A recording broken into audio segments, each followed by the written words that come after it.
with did you know that a pig from a domesticated pig to a wild pig, do you know how long it takes them to become absolutely feral? Days. I don't know. It's like to go from that to feral. Yes. It's like, well, I was gonna say it's a couple weeks. So Where they'll grow hair, like they'll go turn from a pink pig to like a boar. They'll grow large husk. Yeah.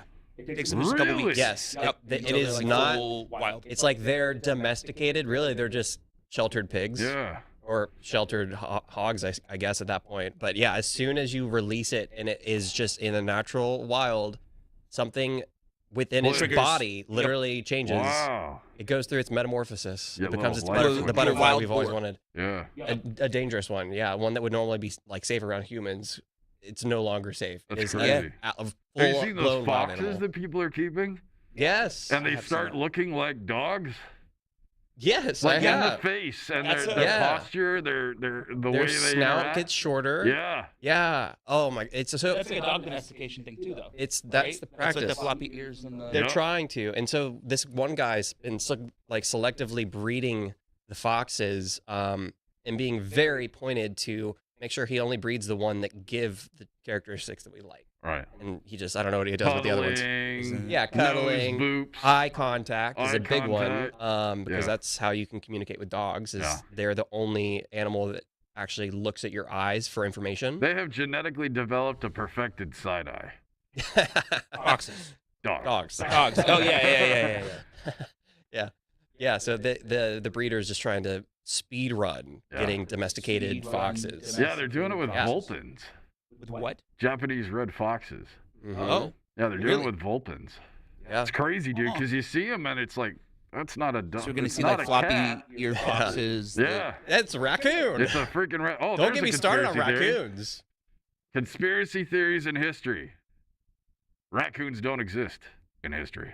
Okay. Oh. Non-documented, non-genus, they kind of just showed up during the 1900s. Where are they tell. from? What? Trap Tell me more. pandas are very smart. They're all rocket, like every one of them. They are. They're Yeah. actually as smart as. They're so rocket that they know how to interact with humans. Yeah. And I their think little as far as hands, when they eat intelligence a goes. strawberry, that's just a distraction, dude. I mean, we're talking, they can build, Iron Man's thing in a cave. And then they got super Full-fledged suit. raccoons. Just wait until you Full-fledged. start seeing a fly. Yeah. You know what I mean? At that Like, point. oh, it's just Seeing like, flying raccoons. With That, a it's sleeper, with a they're trash sleeper can. agents. Yeah, with a dumpster. You roll one of them over, they've already got the big wingspan. You know what I Yeah, mean? dude. Like Yeah. all that fat, just get rid of a Yeah, little bit of oh, it, and God. they take off. Yeah. You bump the table and it's just like a wave. Yeah, I think we just got to put them on a diet program. Once Mm. they slim down, they'll actually be a force to be reckoned with. It's like You know? instead of the Atkins Fit diet, it's the no raccoons. trash Yeah. diet. Raccoons like weightlifting. Fat Little food. weights. You know what we've never seen? Raccoons. We've never really seen fit raccoons. Yeah. I You mean, never that's- see them really ripped. That's right. Yeah. know, That'd you be see- freaky, dude. You ever That would see be a shaved, freaky. that's A kind of like a ripped shaved raccoon. koala. Have you ever seen that? I have Yes. not A seen wet you've seen koala? Oh a my shaved god. koala? Yeah. Wet and shaved koalas are things of nightmares. Who shaves a Yes. koala? The internet? The internet. The internet The shaves internet koalas. shaves koalas. Yeah, and they You put can them in shave anything bathtubs if you too, try man. hard When they enough. come out, they look like a little murder kitten. Like, it's horrible. Is it kind of like when Mixed you with a like bear. wet Pomeranians and they just like look like a seal? It goes from like looking a fluff ball to Yeah. a seal, same Nothing- thing raccoons. Yeah, nothing looks normal, just like the shaved polar bear. I don't know if you guys have seen that. I've seen the shape over there. That's Just- wild. Man, that's a big, pink, sad. Aw. Yeah, dude. It's like a neck and mole wrap. God, do not take that guy I thought back. they had black skin. Polar bears. Just Polar their bears have nose. black skin and then white Yeah, fur. they just look. They don't look good. Yeah. It's just all that it is. Pink yeah. in the wrong areas, dark gray in the wrong area. Splotchy. Yeah. They It's look like the really it's like the old. cats. It's like the hairless cats. It's very much like the hairless Dude, cat. those That's things, very all of them are like, what is it? It starts with a B. The dude from Dragon Ball. What do you do? Just- Like a bowl- Just like say a- hairless. oh my God! Just Is say that hairless? Oh my God! Yeah. I didn't need That's to not see. hairless. Yeah, that was That's a. it. That's it, right? Yeah, there. that looks like they have black skin. Oh. Yeah, they're black skinned and they have white hair. See, I thought they would be What like a a cutie. pink naked mole rat Yeah. or I know. something, I don't know, man. It looks like a Oh. larger. I don't, man. I Put it don't away. need those. It was a black bear that Please. said it's too fucking cold. No. So I it just wanna grew get white white and fur. reflect light. And Yeah. Oh my God. Poor thing. Poor Pull thing. up a wet koala. Please. Yeah, Man, a I what? could talk about Oh, this for no. days. What? For Oh real. no. Oh yeah. Yeah, that is And not the a happy rain. camper right there. That's just koala with man. dreads. That actually is some nightmare fuel. He's gonna Think about fuck an somebody angry- up. Yeah. Angry koala that hasn't had like its leaves, so it's not high. It's just mad. Well, he Yeah. got It's pushed just a in mad. the pool and his phone got wet. That He is not. no. He's very angry. Not That happy. koala looks angry. It's just sitting there being like, I'm doing my villain era. About to, you know. I'm gonna rip you apart right Yeah, I'm gonna rip you apart. I don't Call like me being cute one more time. now. Yeah. But we're here. We're live. We're on episode. I always forget. 7. I was gonna say 6. I thought it was. I was gonna say 6. Yeah, and I normally remember too. I so. know, but we're gonna. I think that's gonna be the running joke every time, as we've just lost count. But we're here. We're at episode 7. FQS. I'll just get a whiteboard in the back that says episode. Honestly, Might be a good idea. that probably is not the worst idea in the world Yeah. for us to have here. But we're here. We're live. We're on episode 7. I'm Cody. Hey guys, I'm Garrett. We have a guest with us today, Hex. What's going on, guys? Hex. So tell us a little bit about yourself. Coming on the show today. Glad to have you here. Tell us a little bit more. Like well, I was walking into a 7-Eleven and these guys came up to me and said I look like an intergalactic hobo, and asked me what I do for a living, and I don't really do anything. So I had some time, and these guys are freaking cool. So I was like, yeah, dude, I'll waltz with your wushu. I appreciate it. You're our first official like outside Yeah. FQS All right. guest. Yeah. So we're stoked. We're stoked to have you here. We're really hoping that we leave here alive. I Oh, you think. will, dude. I'm a nice guy. Okay. Yeah, do not worry about that at all. Okay. Cool. This is just defense, grappling hook for climbing fire escapes. Yeah. This one makes rice. That Makes one, rice? Yeah, this one's these are food buttons. So Is taquito, taco, rice is a pretty rice. heavy part of your diet. This one orders 5 guys. Oh my gosh. Yeah, man. I mean, I Tell wish me I more had a about your podcast. fit. I see everything going on. I was looking at your shoulder pads. Those look lethal. Thank you. Both sides Yeah. actually. You never yeah. know when a smartass which direction they're gonna come from. So Yeah. No, Not today, Bethany. Not today, punk. Sorry about that. No, it's I'm kind of a juxtaposition of a bunch of unfinished art. So over the course of like 25 years, there was this mannequin that was in the corner, and a lot of times anybody who's worked in professional film, TV, music, whatever, when you're making props, sometimes it's like IKEA furniture. You have a couple pieces left over, and you don't know where they came from, so I kind of just grab them and stick them on this mannequin, and eventually over the course of probably 12 years, it ended up looking like this. It's like one of my stepfather's old oilskin duster from when he used to wrangle cattle and stuff like that. There's a power glove, which, I mean, it's so bad. Why not? Sure. It actually really is bad. But you can land the airplane on the aircraft carrier in the Top Gun Nintendo game, which if you know, you know. That's one of the most difficult. Anyway. So General Grievous let me borrow these, which I now use as like a railgun system to launch the grappling hook. Okay. And that's, I mean, you can use a grappling hook for anything. Yeah. You know what I mean? Grocery store. Right, Yeah, you just- know, like, top shelf. spaghetti, top shelf. What's up? Yeah. So, and the rest of it, it's just, I don't know. I'm junk, but after a while, he started, looking like this in the corner, and people get, whoa, who's that? I don't know who he is. So when I started the company Hex Mortis, there was like 4 or 5 people with the same name, not up by their own choice, in the shop. So he would say their name and be like, yeah, what? So people, at one point I had a guy came in, he commissioned a helmet to build, and out the gate, he started calling me Hex. Like everybody else in the shop is like, that's not, oh, okay.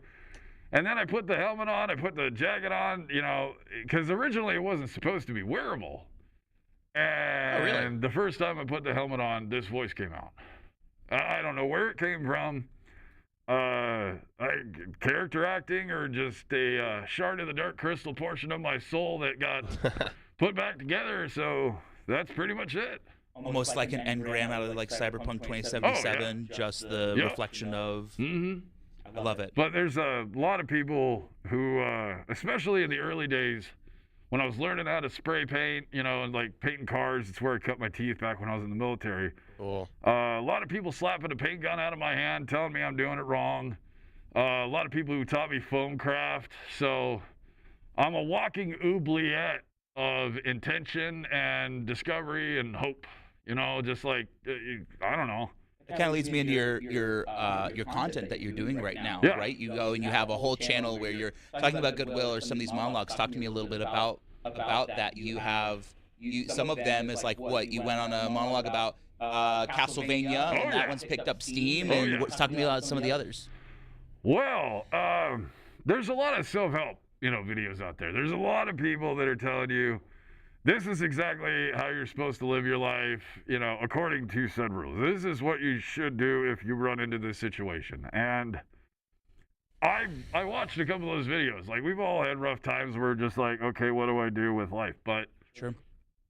What I don't like is posturing. I don't like someone like coming across like some cyberpunk Dalai Lama, telling you to donate to the. I mean, that's fine. I mean, if you're fighting the good fight, that's your path. Knock it out of the park, dude. Touch grass, pet your cat, drink water, save the world if you can.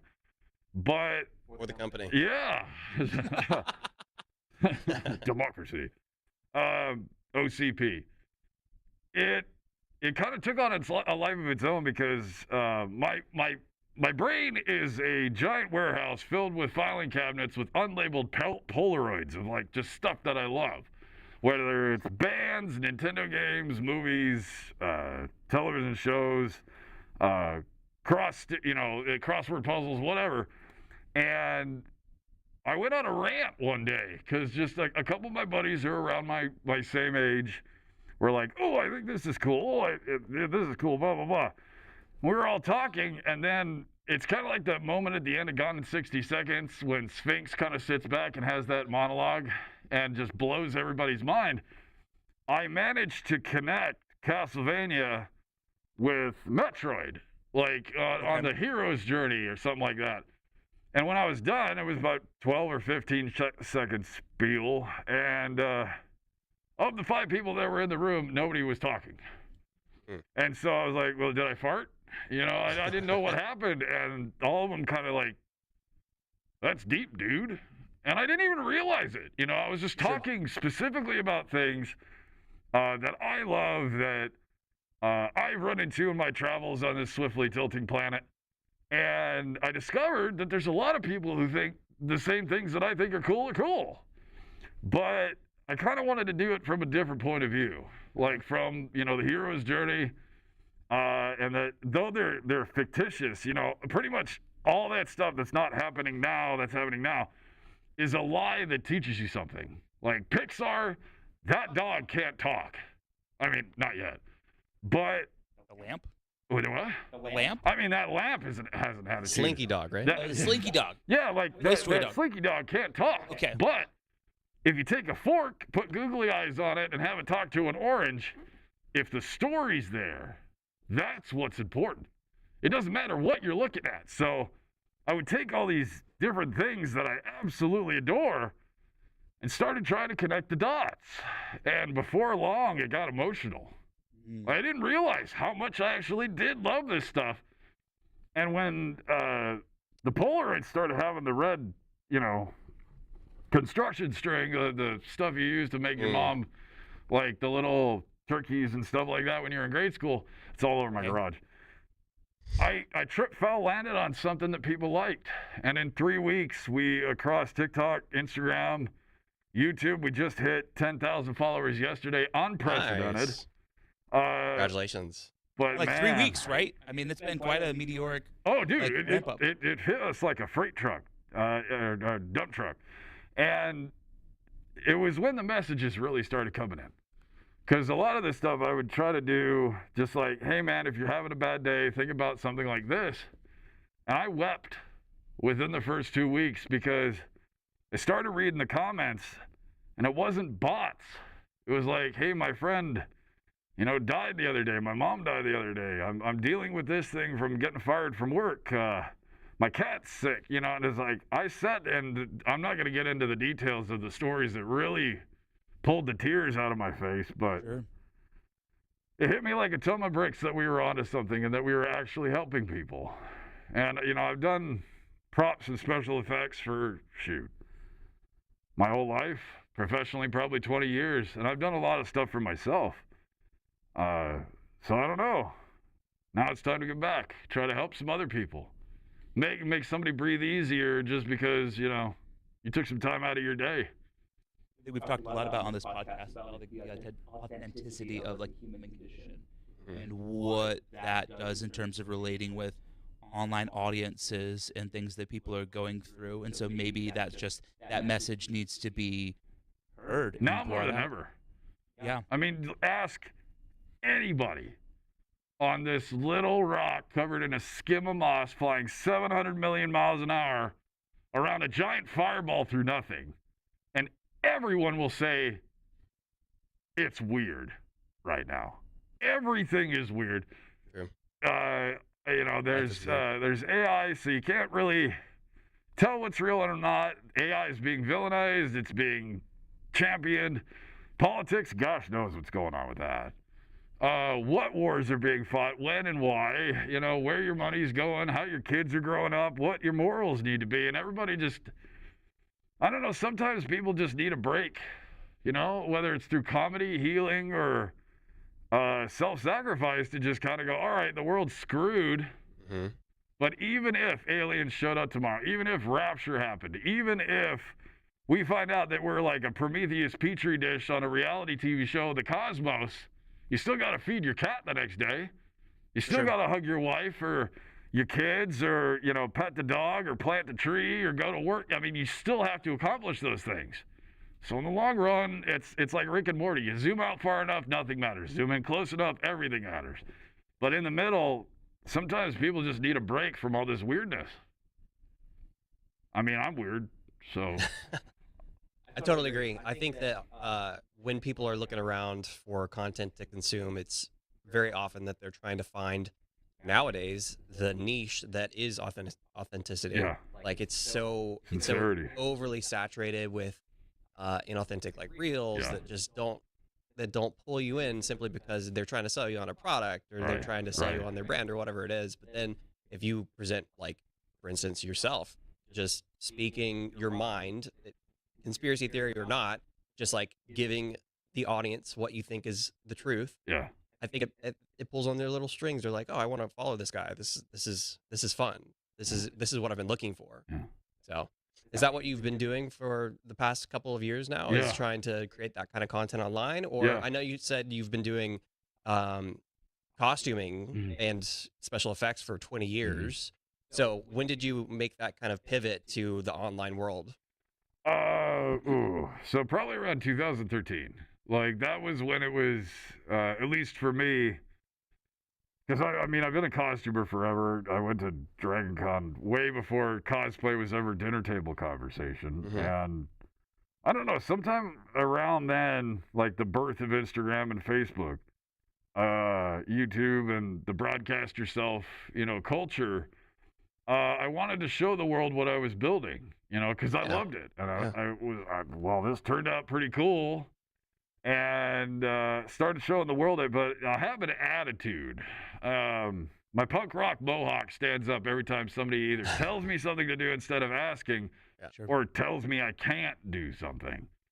So my art kind of ends up being a mix of like Dropkick Murphys and Rancid mixed with Mozart. You know, the structure's there, and I try to make it beautiful, but then, I mean, it looks used. You know, it's like Star Wars. It's one of the reasons specifically the Star Wars aesthetic works, is everything looks like it's been through multiple battles.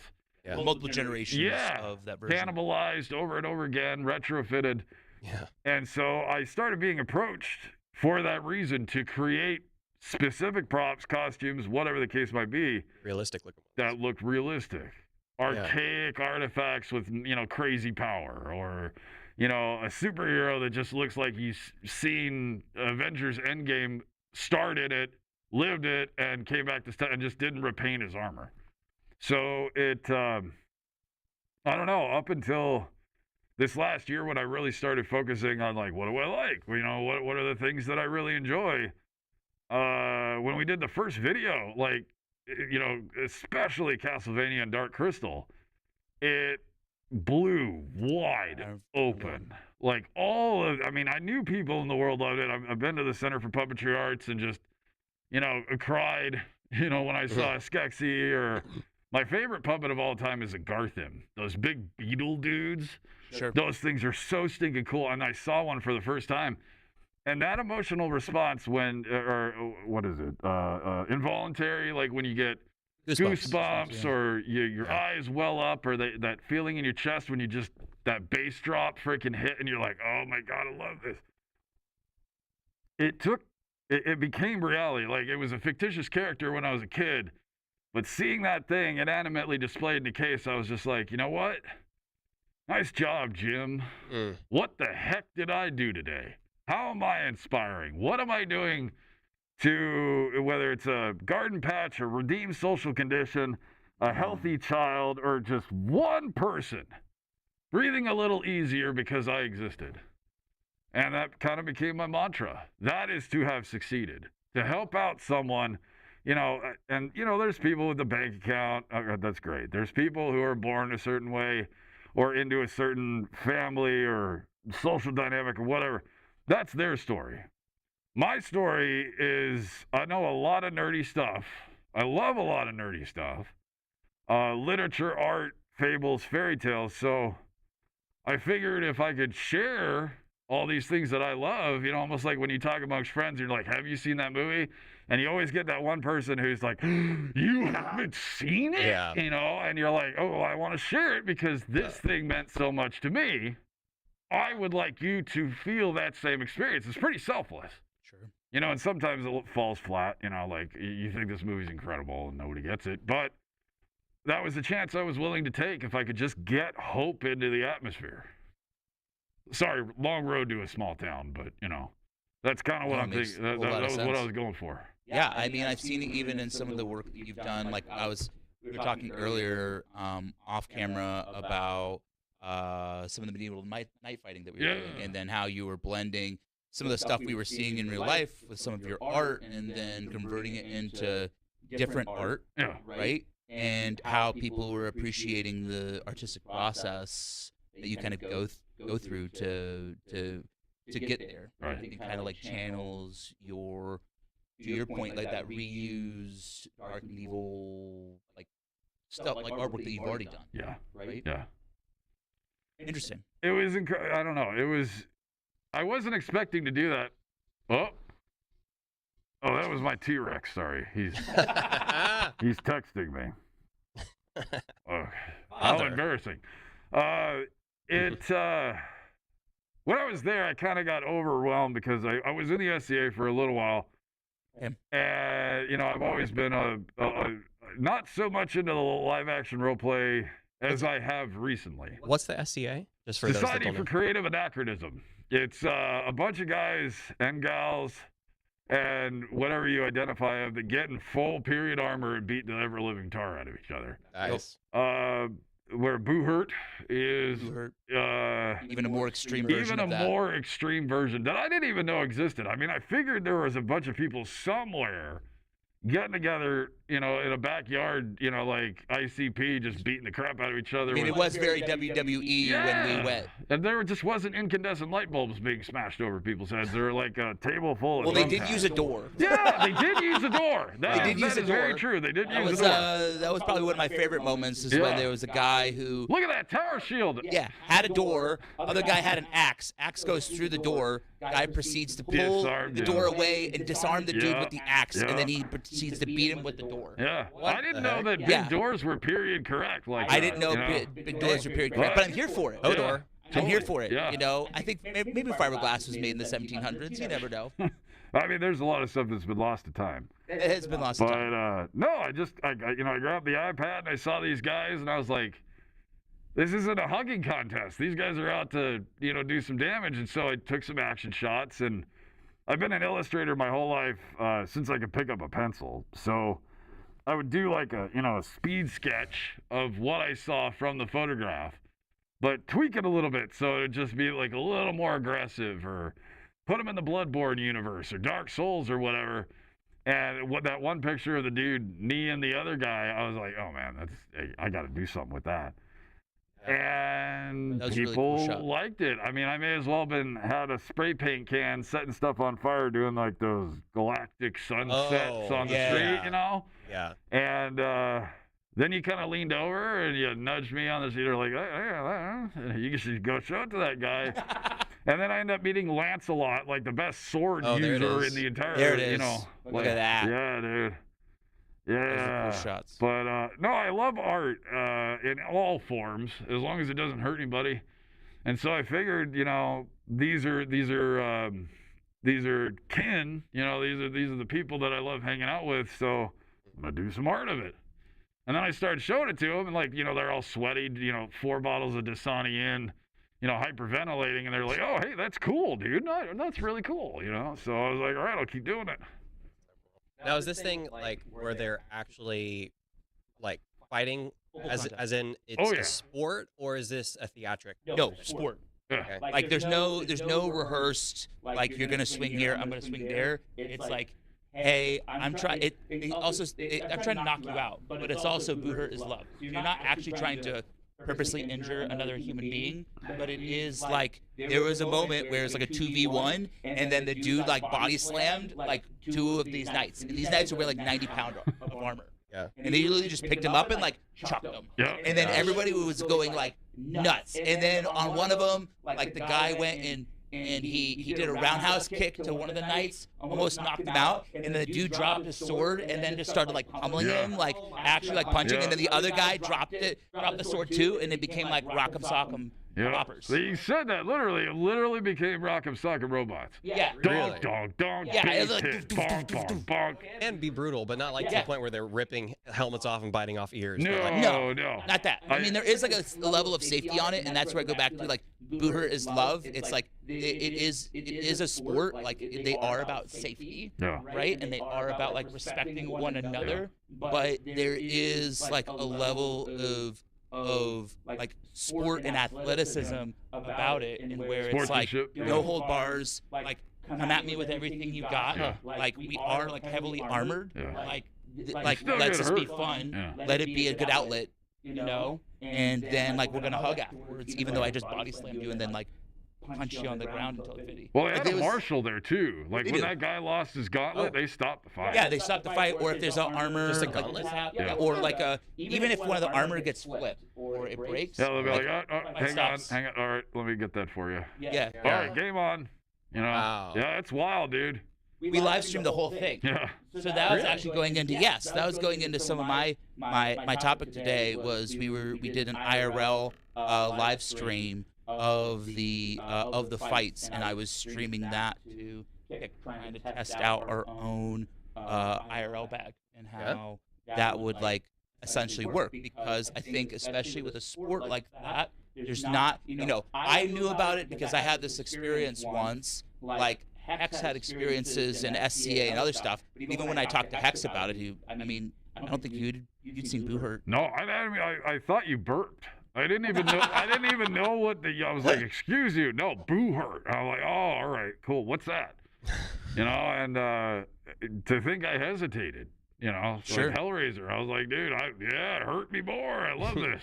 And I mean, it exposes people to new audiences and something like that. When we were even there was like 200 to 300 people shoulder to shoulder. Oh, dude, yeah, they like, were sitting. around the block. Yeah. People waiting. And It there was was sold people up on buildings, like looking down into this back into like. There was Lyceum. remember the person who was sitting in the fence? Oh, yeah, almost the like the Kilroy? Kilroy. Yeah. There was like one hole in the fence like this big, and Yeah. every like 2 minutes someone would pop their head Yeah. in, and then like It was look, always a different person. always a different person. Like, wait, they just figured this out, and they like look through this keyhole into another dimension. Find like a better angle. Eyes like, get as watch big it. as dinner plates. They're just like, what the heck is going on over here? Yeah, and so we we're live streaming it because obviously they're trying to ultimately build their social media presence. Yeah. I thought it would be a good idea because they do it in like the middle of Atlanta Yeah. to drop our IRL pack into this like into this frenzy of people and see kind of how ultimately like show that to other masses to grow the sport. Right. And so what I was finding interesting is that even now, there's people who've used that live stream that we did because the fighters didn't have clips of their own content. So they were clipping the stream that we had and then posting that online. That's cool. So now our FPS logo is like all over everywhere because they keep clipping the stream that we did on Kick. Right? But one of the things that I think is like points out is that like IRLing even, I think there's benefits to IRL. I think that streaming that and sending that to the masses is important. I think the infrastructure for it is relatively tough to be able to deploy and set up and then make sure it works. Well, it worked because you had that backpack. It works because I had so much experience of and I think that's where broadcasting, to be honest. To your point of the experience, I think where there's like a gap, I think it's gotten easier for people just to pull out their cell phone and be able to capture a moment and be able to get it on the internet. But I think especially in crowded moments, especially like that at Booher, even then we had problems with our own rig that I knew how to use, right, where it was overheating or we were having issues with getting the connection out and we would lose the connectivity. That like it's important to find ways to lower the barriers to entry to have solid, stable, and reliable streams. And I think that's kind of where I was wanting to talk about today is like, what does that ultimately look like in like 2026? Like, for if you're walking and you decide you're wanting to be X and you're on the street and you want to get that content, you want to capture that and send that out to people, right? Like, if you're on the Beltline or something, or if, it's Booher and I'm trying to go and do this in not just there, but like a gym, right? Or when you look at like IShowSpeed, how it takes him a team in order to be able to make sure that like when he goes and travels in Ghana or wherever he is right now, that he's able to have this like reliable stream. So that's where I'm curious, and I'm trying to think if there's better ways for us to create content that allows us to connect with your audiences like you do with yours and that Booher does with theirs and others, and how do we like make that ultimately a better experience? We need a satellite. We need our own satellite. That would be a great idea, there's Starlink. I've never thought about that. Just I'm totally going to ride it. What? We're going to ride it. You're going to ride the satellite? Yeah, just a parachute cable I can pull. Is that how you're powered, is through satellite microwaves? A couple of different language models, yeah. I don't know. I've gotten questions before. I'm not wearing it today, but like my backpack, like what's in the backpack? And I'm like, everything. And too much. It's like to be able to have the versatility of to stop, drop, open up shop and catch that moment. Those moments with streaming, I mean, they're very shy. So if you don't pay attention to them, they're going to bounce. Like that Pokemon that you're like, it'll be there. No, it won't. It'll disappear. And a lot of times when I've been able to capture my best content was because I could draw my camera like a sidearm and get it quickly. Now, with the backpack that you were using, which, I want that thing so bad. You can borrow. I mean, we got another 2 more weeks of testing. Sweet, yeah. I'll go and can I have it afterwards? No. I was thinking the same thing. We're friends. You can grab them. You can grab whatever you want. Right. Now it's on public record. Basically, you just need. I would say I could solve all the problems if your backpack just had some sort of single point generator that could prevent the pocket dimension from opening up that eats like batteries. Okay. I hate that because you need batteries and then you need backups for your batteries. And then you're fishing through there and like one cord gave birth to like 6 others that you don't know how it got there, but the battery's not there. It goes into that little pocket dimension. Yeah. Like socks in the dryer. Yeah. Oh, dude, that's my favorite conspiracy theory. Talk about it. Where do the socks go? That's it. Oh, it's just the dark side of the moon. That's the conspiracy. Where do they go? Itself. Where the socks go? Yeah. It's kind of like Noah or, somebody from history riding a velociraptor. They're all connected. The more you know. Velociraptor. Yeah. I thought there's Jesus. Well, he had one too. Jesus had a velociraptor. Yeah, I'm pretty sure. I've seen the pictures. You saw the pictures. Yeah, but do we have a picture of that? Like Jesus on a velociraptor? I'm pretty sure it's. Can we pull that up? I think it's accurate. I think that's accurate. I mean, see. That's the thing about the Hex character is. After the end of the world, like my brothers and sisters, we were supposed to be walking wasteland. Like, aha! Look at them. No, there's one of canon. There's one of Jesus as a velociraptor too. Oh, I goodness. love that. The Velocipaster. Caring for the velociraptor. Yeah. Oh, okay. There you go. Woke velociraptor. Wow, Pope Raptor? I did not realize there was that Raptor. much content. Dab raptor. I mean, that's I think that's Phil. That's Phil. Yeah, he's kind of a butthead. He owes me $5. Owes you $5. Well, yeah, he's short man syndrome with Velociraptor, man. He's kind of a butthead. But no, Yeah, the it's, velociraptors didn't figure out the resurrection thing. They just got stuck in stone. Yeah. I mean, like Merlin, when Morgan Le Fay, beat his, it's a bummer. It's a bad way to go, and they had to get turned into fuel. It's like, all right, now you're encased in rock, and now we're gonna turn you into a combustible fuel source. What a way to go. What a way to go. I want to be in the Colorado Museum of Natural History, not in somebody's gas tank. But being able to create quickly in 2026, I mean, there are so many different outlets that you can have, but the biggest one is like, it doesn't matter. People are not going to remember if you used a camera and shot it in 4K or 8K. They're going to remember the memory. Kind of like the spoon with the googly eyes and talking to the orange about insurance policies. Like, if the story's there, that's the most important thing. And I think all killer, no filler. Like if you've got good stuff, make sure it hits like a freight train. Like everybody's got a different style of doing something, but to be able to reliably capture sincerity, that takes tenacity, attention to detail and being prepared. So Being ready. So yeah, like some of these IRL backpacks that are allowing people to not only tell their story, but others to tell their story, I think is absolutely incredible. I love the future.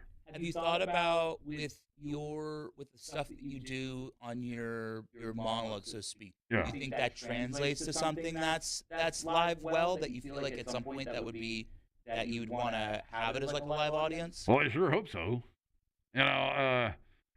I think that the eventuality of being able to, the whole reason was to meet people. Sure. Honestly, I think a lot of people sometimes, it was like K-pop Demon Hunters being like a commentary on mental health and things like that. Like, there's a lot of people out there that are told to be different things, not told why. It's like, I think that's punk rock. It's like, I'll do it. You say jump, I'll say how high if you ask me nicely and you tell me why I'm doing it. Sure. Otherwise, oh boy, here we go. Chainsaw Mohawk, get pissed off. I can't find, you get the ice maker in the fridge to work, so I headbutt it and break a tooth. True story. But I think the convenience and the ability and accessibility and the price points is now making it incredibly awesome to be the person that doesn't catch the fuzzy photo of the alien, or actually high-five Sasquatch and has a picnic. Those photos aren't as blurry as they used to be. So I think the accessibility has improved. I think the future, at least in this timeline, is really granting us little star monkeys that got a hold of some mushrooms the ability to really do some amazing things. Yeah, for sure. Well, I wanted to ask just about accessibility and how easy it is to break into doing what you're suggesting. Because what you're saying is like you want to have the availability, the tenacity to be available whenever a moment happens randomly throughout your day. That's something that you want to capture because it's so beautiful or it's so cool or it's so impactful. So you want to have that availability in your arsenal or in your backpack or on your phone or whatever. So my question is, what do you guys think the barrier of entry is? And why does it matter that some people may carry around a backpack versus just their phone, for instance? I think it's a reliability thing. That like there's a lot of solutions now that are starting to really come out where you can just do it with your phone. I think TVU just announced an app that they can do instead of you buying their $30,000 crazy super chunky backpack, that you can potentially do it with your phone. I think the situation, that makes it easy for anybody who wants to capture a moment, to Hex's point, that can pull out their phone and then effectively capture or get on the road. I think where it struggles is that we have not figured out internet connectivity to the rest of the world. As the infrastructure behind it has not gotten there yet. We've made good advancements in 5G. 5G has made it so that we have fast data everywhere, but it still fails when you go to like a music festival, the night when we did the night fighting, when we did huge conventions, when you're in Dragon Con, and then there's every single person who's trying to do the exact same thing to you, upload their 20 photos to Facebook or whatever, and then you want to get your feed out. I don't think we've figured out the condensed points yet. Yeah. And then I'd even go so far as to say that like adding more modems to the masses like doesn't truly effectively solve it either. It may make it worse. It may make it worse. Like when we were there, I was using 2 modems to try and connect into one, and I was still having like connectivity issues, even though we had done the research and I knew that the tower was like 2 minutes away from where we were. See it from where we were. Yeah, and I was still struggling to get like an outbound feed. And so when you're someone like I think at the lower end that stuff is excusable because it's like, well, it's just the internet and like Twitch has gotten used to that. Right. But when you start getting to the point of like I show speed, that's almost unacceptable.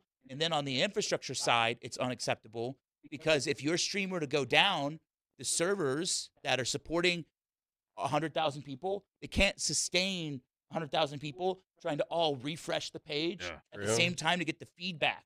So they start to fail, the stream starts to fail, infrastructure starts like a cascading effect that then nobody's happy, and then you become Netflix. Where you're trying to do a boxing match and nobody watches. The Dragon season came out like that didn't work for like a day and a half. Yeah, but that's essentially the point. Dragons. Yeah, I want to see the dragons.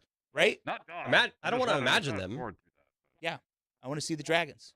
So to the point, like to answer your question, at least on my side of things, it's like I don't know if the I think that on the consumer level we've figured it out. I do not think like beyond that we have figured out how to give people all access to data when we want it, and it slows us down from capturing the content that we want to capture.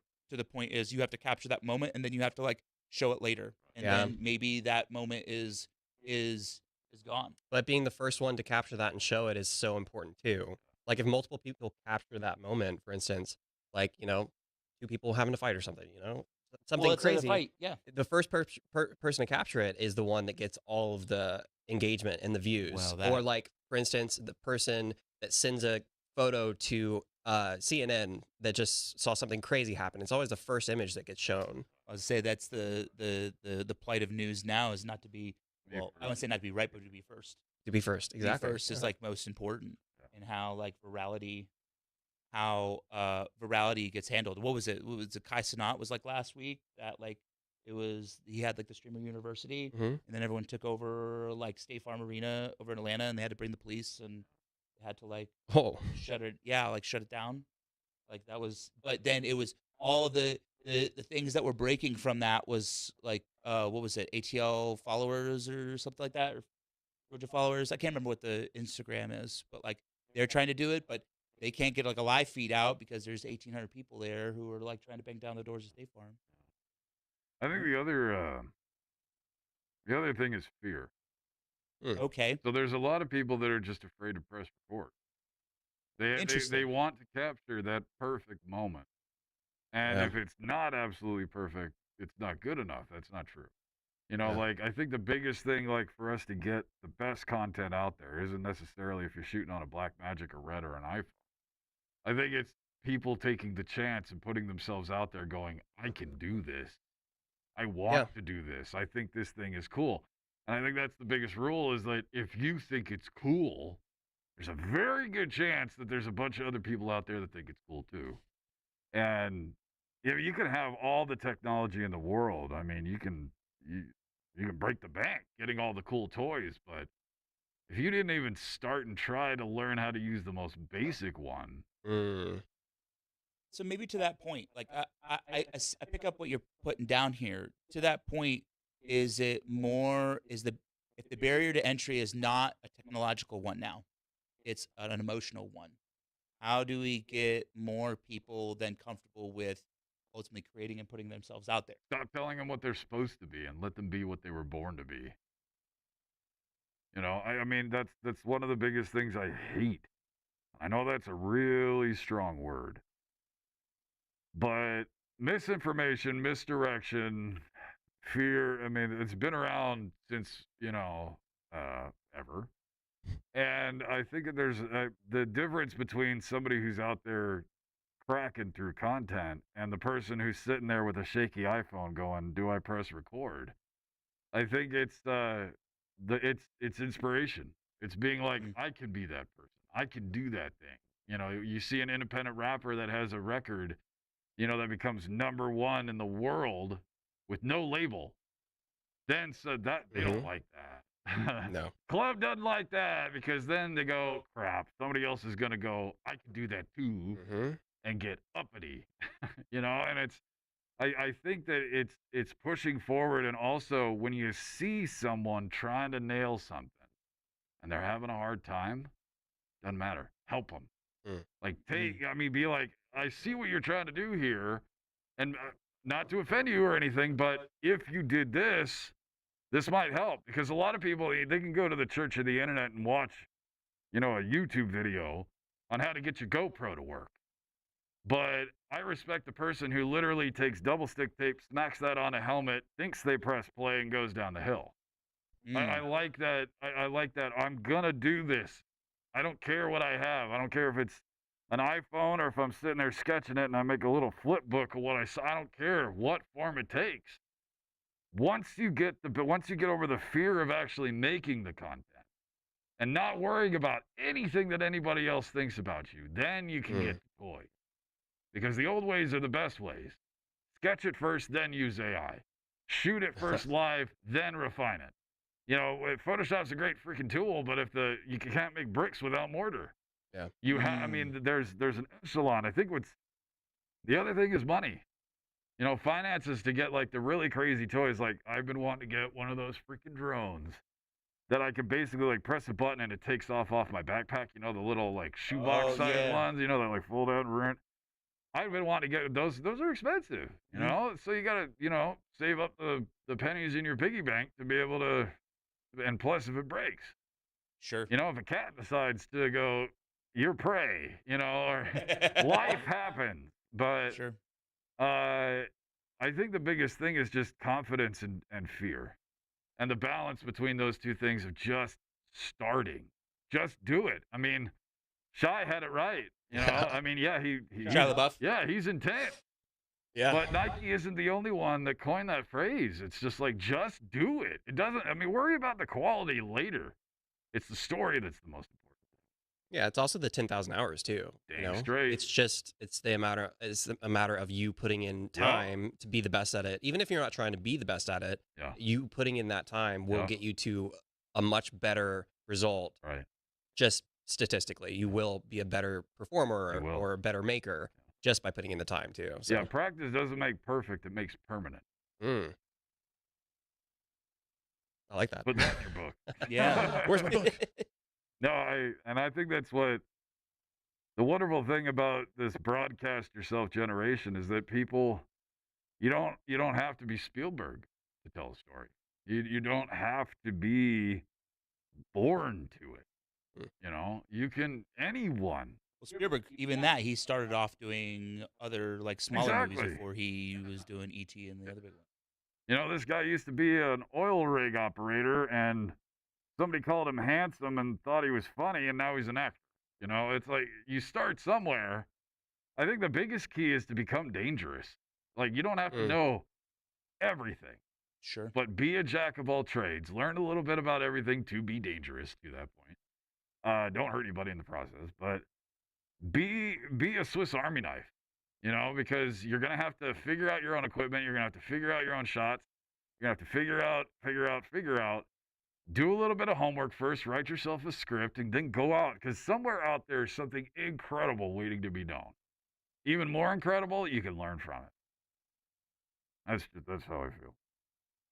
No, I think that's important. I think that goes back to like even a bigger conversation that we've talked about on previous shows, where as brands get bigger, they get nervous about building what is their image, Yeah. and that it has to be clean cut, has to be corporate, has to be there's 18 different approvals before a piece of Ugh. content can like come out. And I think that our newest generation of consumers, right, are the youngest generation, are generally over that. Yeah. And they want to see the rough edges. They're tired of other people telling them what their art is.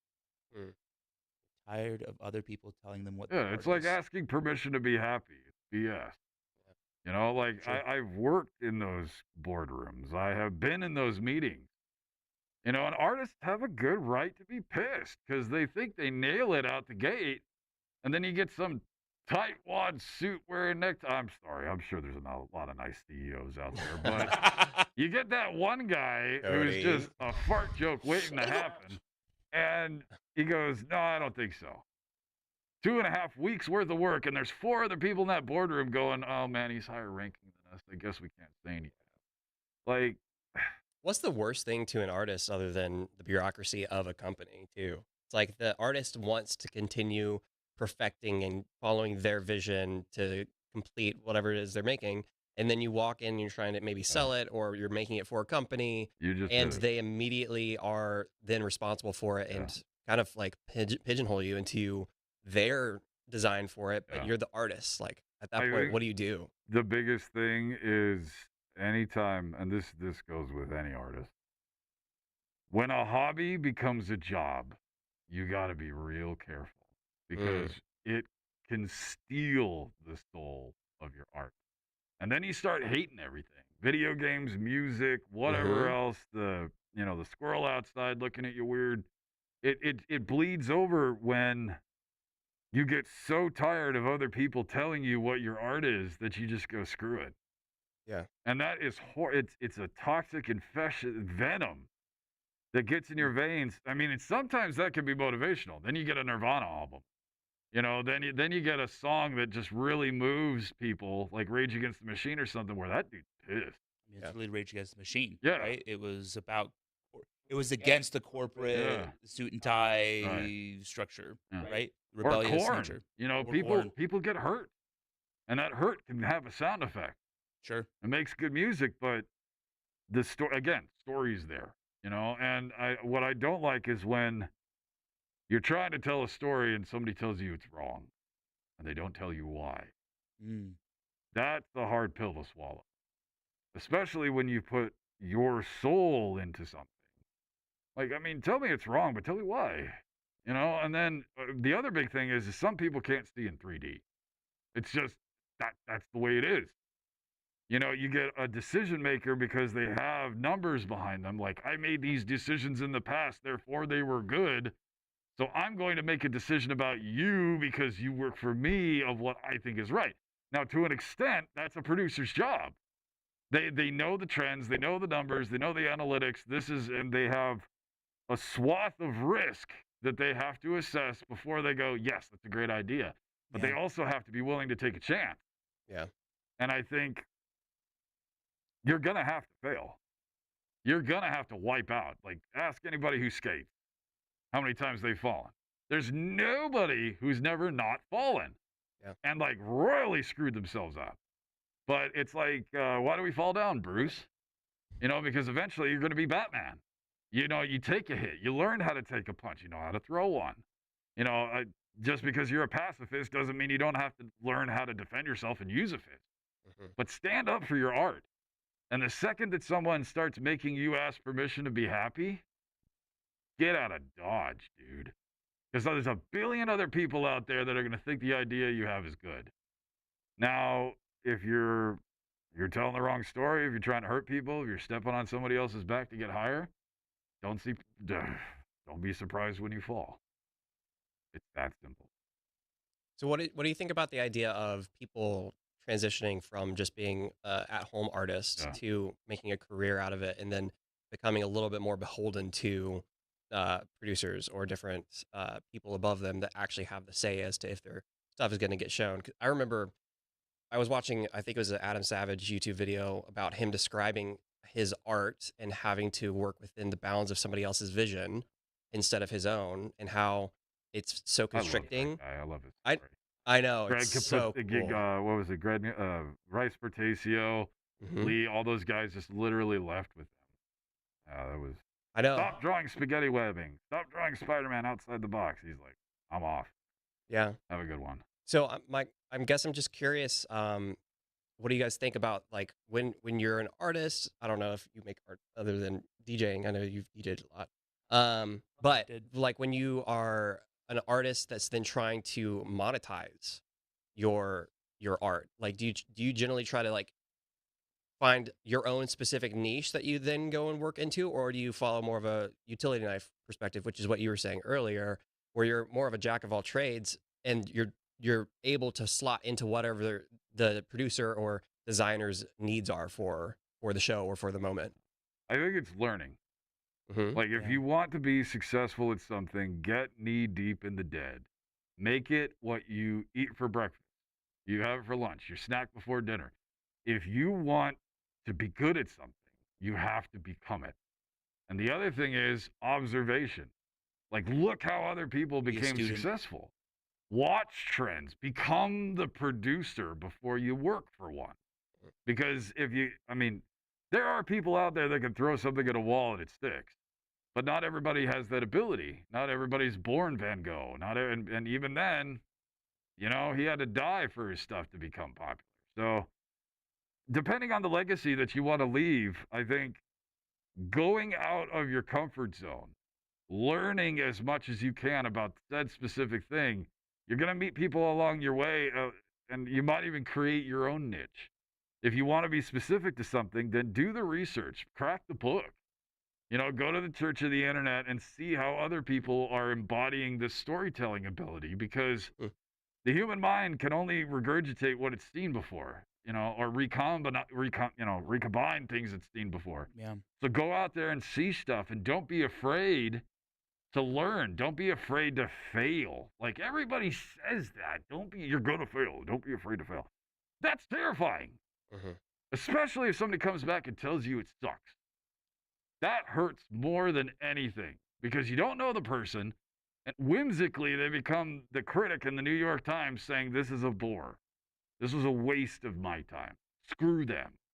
Keep doing it until you get it right.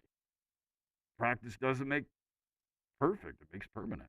You keep doing it over and over again, eventually it's going to be like drinking a glass of water. And even then I still screw that up.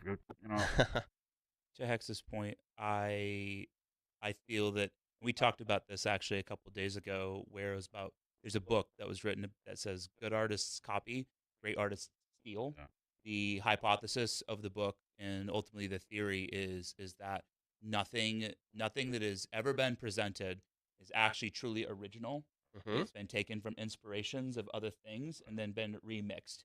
If you want to look at that culture like in a really easy way, hip hop is very much off the backs of like classical music and samples from jazz to blues to R&B, that then has been remixed, sampled to then create essentially like something new.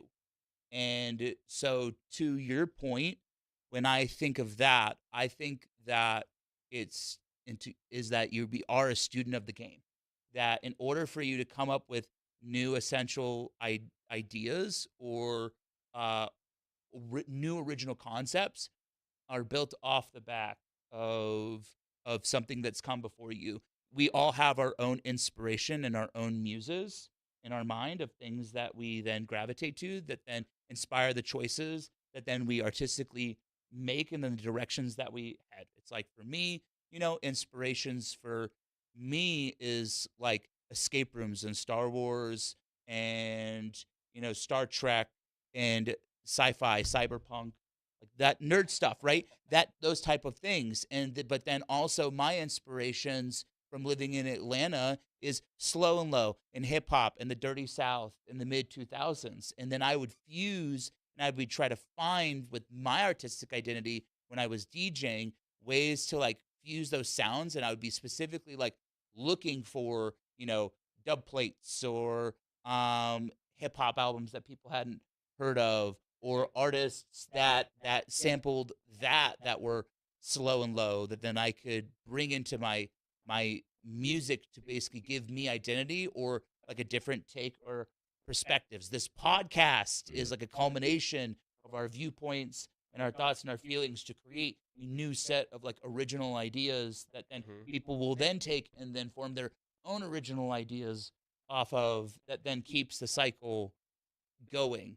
But to answer your question, I guess that's where I look at it, is that it's like, unless you're like a student of the game and unless you're consuming other people's content, you can't produce other things because you won't know what's ultimately like out there and what is hot, what is generally accepted, where can you take a risk and you know that the risk, like you can feel it in your gut, like this is the direction that I need to take, and that like others will receive, regardless of whether others will receive it or not. Right? That was a lot better than mine. I don't know about that, man. I mean, that was really good. I mean, I don't know about. I'd buy that book, man. I like it. I loved it. To surmise what he said, I think that's called the yoink and twist. Yoink. The The yoink and twist. Yoink. Yeah, it's where you take content that you have consumed or like, and you want to then take that, twist it a little bit, put it in your own flavor, basically, and then republish it, more or less. It's remix culture. Yeah. I was about to say DJ remixing. It's all art is remix culture. Just some people don't like. Pablo Picasso had inspirations before him. Van Gogh had inspirations before him. Like, well, he remixed all the flowers growing outside of the insane asylum. That's also like true. he remixed them into paint. What was the muse that you talk about all the time? H.R. Geiger. Yeah, for Alien. Yeah. Yeah. Yeah. Right? I All mean, the Alien stuff. so here's the thing about Geiger, man. Like, I mean, I got to tour the studio. Well, his castle with Senator Beretta and some other people that's in Greer originally was a home, and now they've turned it into a museum. And I read one of his art books way younger than I was. Like, I mean, that guy did some really weird and maybe questionable stuff, but it's not my perspective, not my art. But the stuff that did stick out to me was the alien design, because it scared the living daylights out of me, but I wanted to know why. So I continued to look, and then I did the research and how he did airbrush techniques and why this was new. I mean, the guy basically invented biomechanics, you know, where you don't know where the flesh stops and the machine begins. And I think, dude, you hit the nail on the head. I don't care if you're an armorer or you're trying to come up with the best ingredients to make the perfect waffle. You know, we are recombinating walking computers. You know, that's why in 40K and Dune, they outlaw advanced tech, because we've already got the most advanced one in here. So you learn from the forefathers, you weather the sins of those that came before, and you try to make the world a better place through art, not through war, not through conflict, not through misinformation. And through the creation of art, you trip, fall, land on hope. And I think to your point, the more you know, dude. It's that little star going, you know, across the old cable tie. The more you know. If you educate yourself, if you recombinate and try to figure out a better way to make the wheel, you didn't come up with the wheel, but you figured out that you needed to put a couple spindles in it so it didn't fall off the wagon. Because then you got to worry about, you know, the velociraptor getting ticked off that was pulling it. I'm sorry, that was from a different conversation. I meant, see how I brought that in, but no, I think you're absolutely right. We are masters of recombinating and pattern recognition. And the pattern's always changing. There's always a different way to rearrange. So to bring it back, then it's ultimately like, don't be afraid to produce your art. Don't be afraid to be a student of the game. Right. Don't be afraid to be authentic to yourself and capture the moment. The tech comes later. Yeah, absolutely. Like, it'll come with time, you know, but take a chance. Get out there. Like, if you think it's cool, there's a lot of other people that probably will too. You want the toys? Nah, maybe later on. Like, focus on you first. Like, being an artist is also an exploration of your own soul. Like you're trying to map out and scratch off that weird oil on the inside of your cranium that's in between your brain and the bone. It's a journey. I think that's why what artists in all shapes and sizes. Expression of your soul, man. Yeah, it's a piece. You're putting your soul into a calcified piece of reality, and then trying to go, did I do good? You know? And I think that's the wonderful part about it is it doesn't even matter what other people's opinions are. How you feel about your work. So true.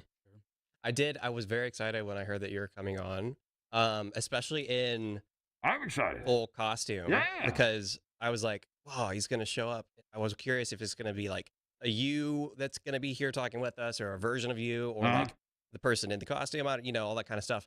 My background is from film, but right before I started working here. I worked on The Walking Dead as a zombie for 7 years.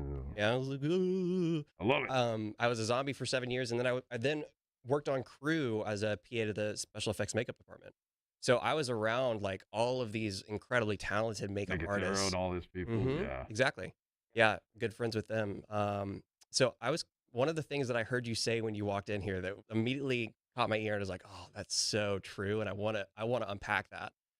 Was when you mentioned how you feel and your physical like change and embodiment of when you put on a suit, or when you're turning into a creature. Right. Like what happens within you, and I can talk to it a little bit as well, when you become something behind a mask.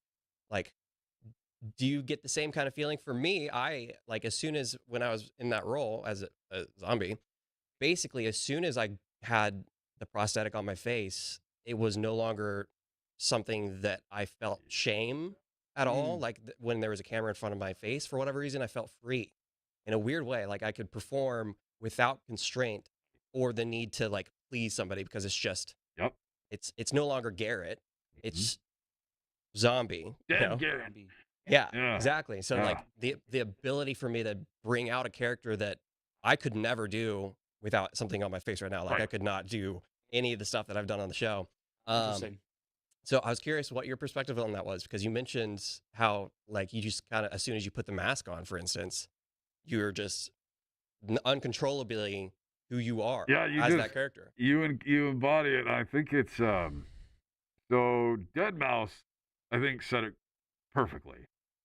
If you're shy performing in front of thousands of people, put a mask on. Like there's something here. It's like the Boba Fett ambiguity. Like everybody wants to know. Even if you're a zombie and they know you have makeup on, they want to know what you really look like. That was what made Boba Fett so cool, is he never took the helmet off. And I'm talking about OG Boba Fett before any of you guys. I mean, what if he doesn't survive? Like that one. I love you tomorrow. Like, you're great. But my Boba Fett was the guy who just really felt like he was the only guy that could talk back to Vader, or like Vader had to specify with no disintegration. But I think it's, this character was accidentally found among a mirror that got broke, and some of the pieces are still missing. I think there's an amount of freedom that your soul and your brain get. Yeah. When you put a mask on. And it's such an interesting feeling. Yeah. It's hard to describe if you haven't let yourself become a character before. Like even just a mascot, like when you're in a suit like that. Because they all have the, they seem to all move the same. It's like all Muppets look like Muppets. Right. All puppets look like puppets. Yeah. But it's the person behind it, like Frank Oz or Phil Tippett or whoever it is, that is putting a bit of their personality and their soul into that inanimate object, which is essentially what Hex Mortis means.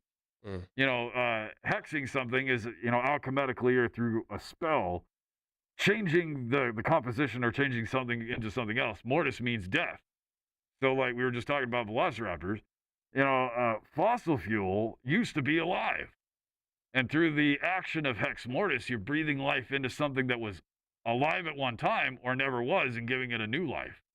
And masks, I don't know, they're so freeing. Yeah. I mean, unless you're the man in the iron mask and you have to wear it for 20 years before the Three Musketeers rescue you, but Different story. Yeah, But yeah. Well, I thought that was a magician. Er? There was a magician, the man in the iron mask, and he was a magician who showed all the secrets of how to do magic, and then he was like banned from the actually magicians. Whoa. And it was a TV That's show. the rabbit That's the hole. mass magician. The you're mask, talking- was the mask magician? Yes. Because he had an iron mask. That's what they call him, the man in the iron mask. And then he would go and show the trick, and then show how the trick was done. Yeah. And then people got really mad at him. Yeah, Penn and Teller do that. The Masked Magician is the older version or older show that used to, show how the trick was done, which they were very mad about that in that sphere. Yes, that's the Yeah. Masked Magician that I was talking about. Yeah. I don't know about the Iron Mask part. I do think I know in That my was metal. brain. In my brain, I think I know who or what you're thinking about. I just don't know exactly what it's. I didn't even know it reference was to. it was 2017 was the latest. I thought it was even earlier than that. I remember him doing stuff in like the 2000s. But anyways, sorry. Going on. No, I think it's kind of like when people freeze up in front of a camera Mhm. Sure. because all of a sudden everything is laid bare. Like every little, like CGI, AI, whatever. When you're watching a movie, you're always looking for something that isn't realistic, that isn't sincere, that isn't correct. And I think that observed fear, up to the point that you put the mask on, is you're afraid of it being the Disney movie that the kid basically freezes up on stage and everybody goes, and the mask gives you a barrier in reality, mentally for yourself, physically for others watching you, because there's a reflection on the inside of this visor. I see myself, but I can also see myself, another version, and it's not like I don't like me.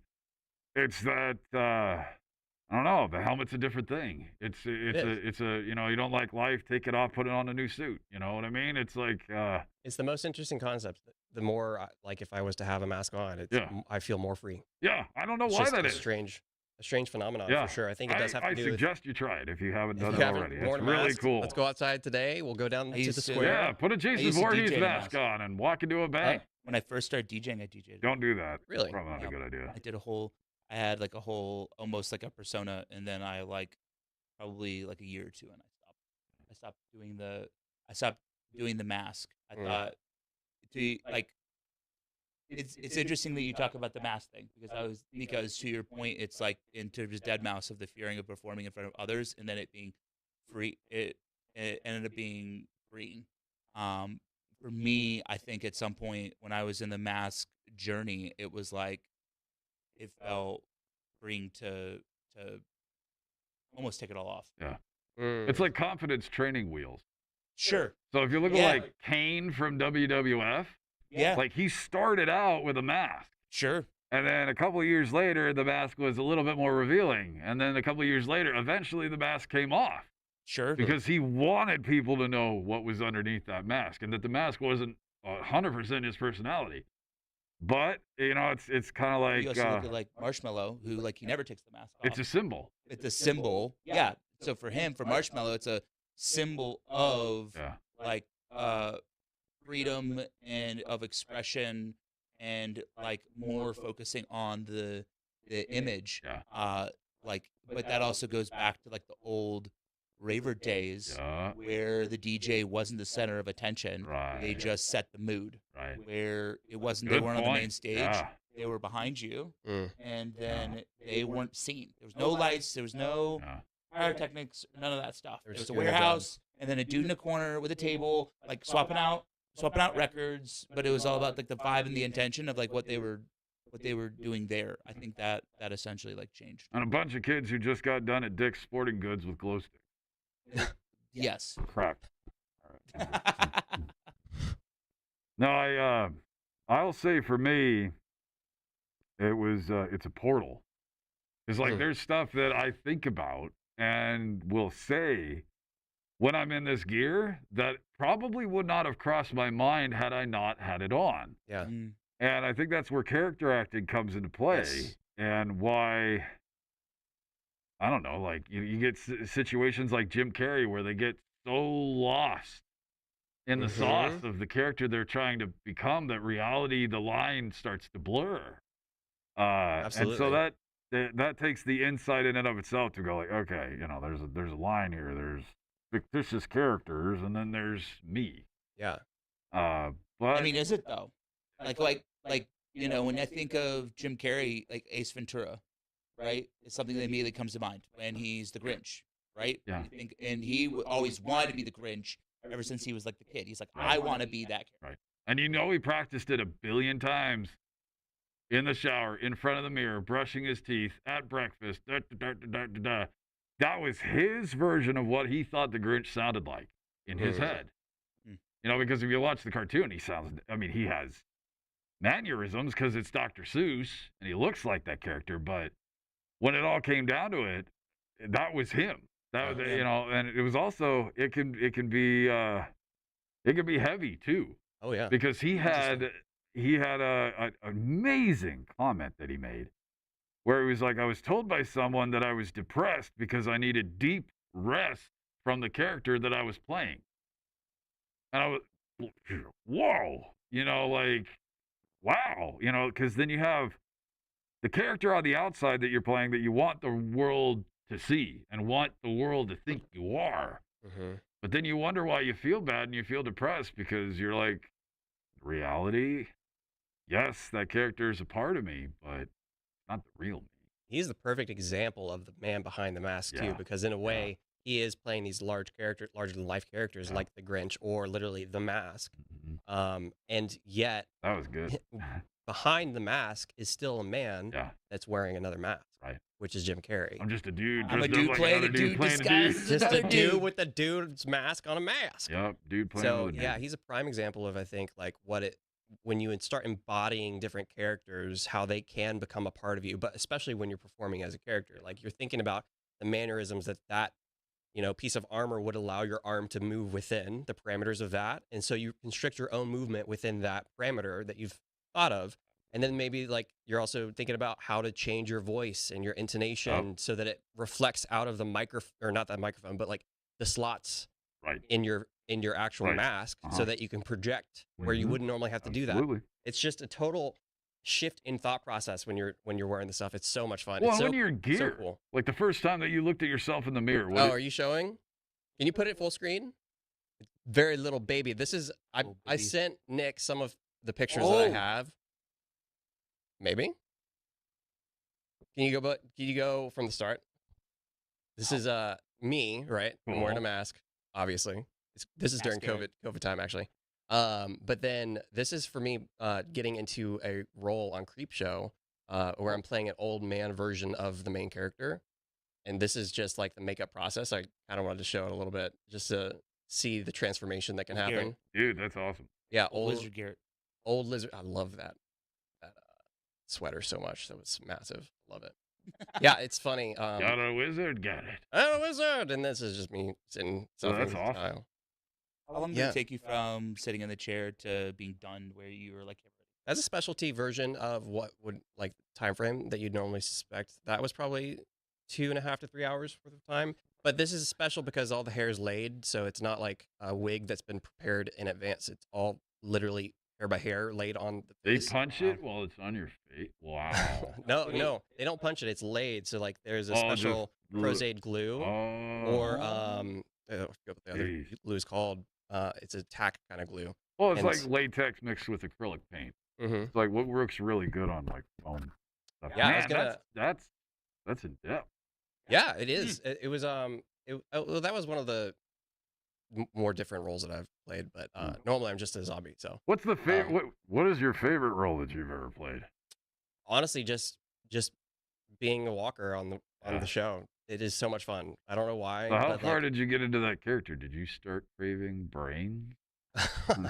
I had to figure out what my motives were. Yeah, and I think it always came down to brains. Yeah, exactly. It's just like, why am I moving in this direction? Yeah. Did I hear something? Well, and you develop injury. Like, this arm is more atrophied than this one over here. This leg got broke at one point. Like, you have to think about all that stuff. There it is again. That's me. That's half green screen. Tiny little screen. It's hard to see. Yeah. Man, you look icky. Wow, you are a really good zombie, man. Yeah, I've not. Holy moly! I've died probably over 100 times maybe not all on screen, but on the show, I've been killed by pretty much everybody. Wow, That's dude. me. I'm cross-dressing a little bit. Sorry, guys. That's Oh, the dang. Georgia World Conference Center front door. Really? No. Sorry. Congress Center. No, What? the Capitol of Georgia. The capital of Georgia? Yeah, the front door of the Capitol. The one with the gold dome on top? Yeah, That's front door. They took that awesome. over for some reason. Man, you So look this is great. my perspective of. Those are his real nipples. No, they're not. That's me and my Thanks, wife. Dave. Actually, my wife is on the Really? on the chain next to me. Yeah, we weren't dating at the time, but you know, Wow. Did you guys met? she got heart eyes for me. Clearly, you know. Yeah. Well, we met doing shows. We started on Mockingjay. Very cool. Wow. You make a great zombie, dude. Thank you. You make a great zombie. It was some of the most fun I've ever had. That was the day that Dang. Carl. That was Okay, the day that's that Carl gross. died. How does I that did- taste? Carl. Yum, yum, yum. That- I'm on brains. That. This is a flashback for me.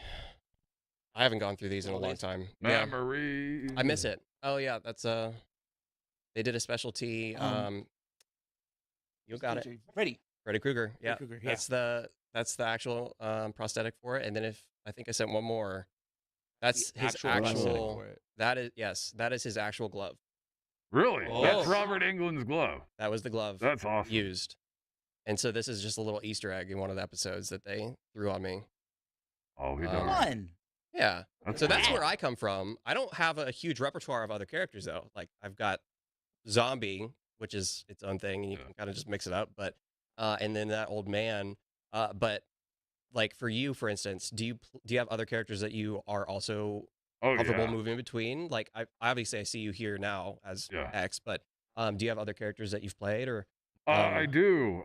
Mostly monsters. You know, Okay. like Netherworld style stuff? yeah, some creatures on camera.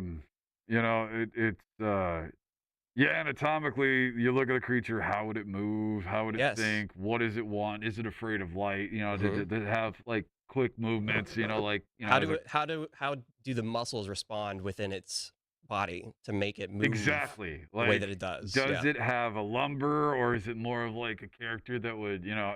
I think that's the magic of it is constant. I love a new character Mm-hmm. because you read the sheet or you read the lines in the script and the gears start turning because you're like, oh, maybe I could do this or wouldn't this be cool? You know, and I think that's the magic of it, of costuming in general. Yeah. Is to become something else, if only Yeah. for a little while. It's so much fun. It's a reprieve, you know, and man, I love it. Anytime that especially when I discover a new voice, you know, when you're farting around like trying to do an impression of something else and you're like, wow, that sounds a lot like Walton Goggins. Whoa, cool, you know, and you're like, I'm going to save that one for later. I can like, do that. I can do that? You know, like I love doing a Ben Kenobi impression, but I discovered that by accident because I was trying to be a smartass to somebody, and it came out as, you know, and it completely came out a different way. I was like, wait a second, that sounded a lot like Alec Guinness, you know? And then Yeah. you start doing it more and answering dumb questions in it or going into Circle K and talking like that because you know you're never going to meet that person again. Yes. Which, oh, dude, that That's is so a fun. great way to practice voices. Yeah. Except if you're on an airplane. Oh, 'cause Make it'll do it on sure the you can airplane? do it the whole time, Yeah. and you don't forget that single serving friend that's sitting next to you thinks you're British. And your If you're entire not, your entire when you get off backstory the falls plane, apart. They're gonna be mad. You're not from London. You're not from. Yeah. And that's always the big. If you talk in an accent, make sure because the first thing they're gonna ask you is where you're from. So make sure you have that base covered and locked and loaded first. Because then when you're like, It oh, sounds yeah, like this oh, is from experience of that. No, you had to a read- friend told me. Oh, a friend told you. Yeah, From I don't London. know. I don't know. I read a book You read once. You can read? Yeah. Yeah, I mean, you know, ish. They still sound out words. It sound like a 3-year-old reading a Dr. Seuss. I don't know. It's like the cute voice they keep putting to that little cat that dances on Instagram. You know, Mm. that's me reading a book. with like the French with the pug. Is it like the pug now? Yeah. The pug that like dances. Yeah, yeah. The way you walk.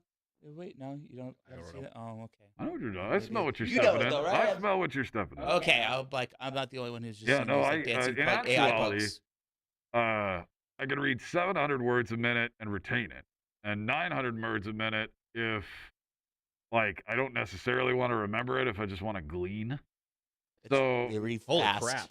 reading is probably I think reading is the best way. Well, I mean, I went to military school for 7 years, and we had a library there, and just every direction you're not escaping because it's just snow as far as the eye could see. But they had a Sure. library, and in 7 years, I started at one side of the library and worked my way up.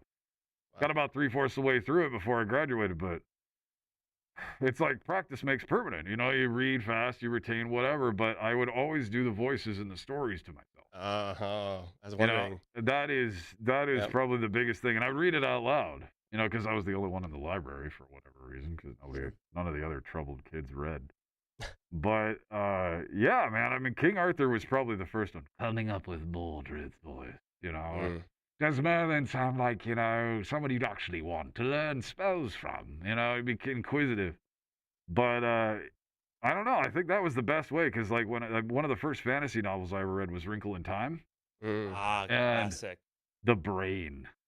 What would the brain sound like? You know, if you commanded an entire dimension through mathematical, Is he pompous? Like, yeah, like he's or probably is British. The scary thing, I think he sounds like Christoph Waltz. Like Okay. he's politely scary. yeah. You know, well, don't you want to do this? Yeah. You know, like, don't you want to be part of the Combine, or do you want to be the Discord? I mean, your choice, but I could smite you with a thought. And you're like, geez, man, okay, fine. You don't want to die for honor and glory? You know, Not really. Everybody wants to die Not for honor and really. glory. No, it's I love it. I love becoming other characters. But as long as it stays temporary. Right. Because then if you take the mask off and you continue acting like a character, now you're free to do anything you want, because the fear's gone. This is like almost like training. Like I mean, I'll stay this character in here, but it prepares you for other things. Whether it's proposing, So, whether it's what you should order at dinner, you know, or if it's a good time to fart at the dinner table. You might want, you know, what would Hex do? He'd fart at the dinner table, so you fart, and it's great. You know, and other Like, people get offended or they laugh. Other way, The true Batman is Bruce Wayne's real identity. yeah, Bruce Wayne is the mask of Batman. yeah, That's cool. yeah. I like that. You know, the interesting thing about his mouth is, you know, you think about it like Deathstroke, right? Or like any of these characters that, you know, they're taking blunt force damage to their face. If Batman's getting swung at, or if a villain wants to shoot him in the face, why not cover your face? I don't remember what character asked him that, but I do remember his answer. And he was like, why don't you cover this up? You know, you're so vulnerable. Like, you know, what's with this? And he's like, to taunt them. And that was it. Interesting. That's his only reason, is literally to taunt people. Like, go for it. Take a swing. Go for it. Wow. Let's see if you can hit me. So, whatever works, you know. Everybody has a different reason for putting on a mask, but I don't know. Mine's actually kind of uncomfortable. Okay. Yeah, there's a chunk of They resin. get pretty bad sometimes. Well, there's a chunk of resin from when I rolled the helmet out that's like digging into the side of my head like an annoying woodpecker at 2 a.m. in the morning. But it keeps me slightly annoyed, so I've never fixed it. It's almost like reminding you you're in the mask too. You're like, Ooh, I have to feel it. Yeah, I'm constantly aware. Yeah. Yeah, this is by the way. I hate to do it. I know we gotta wrap up. All right. We've been having great conversation here about authenticity, streaming, Yep. masks, no masks, everything. Yeah, we all the covered a pieces lot. and parts. Yeah, I mean, we covered a lot in this episode. I hope we can do Absolutely. this again. I hope Yeah, that we can it'd bring be you great. on again. I would love to have you back. Hex, thank you for joining us. Yeah, can we Oh, get a shout pleasure. out? Shout out to your socials? Yes. Resurgo Hex, RESURGOHEX. If you just want to watch me rant about dumb stuff, but Hex Mortis, HEXMORTIS, that's got some of the work I've done over the years. Awesome. Please take a look. Please follow his stuff. Thank you guys for Keep inspiring people. Keep going You and too. pushing out Yeah, practice hope what you to the preach. masses. Yeah, man. Practice what you preach. Exactly. Yeah. Mhm. But this is episode 7. 7. Thank you for being on point. This is episode 7. I'm Cody. I'm Garrett. I'm Hex. Thank you guys so much for joining. We'll see you on the next episode.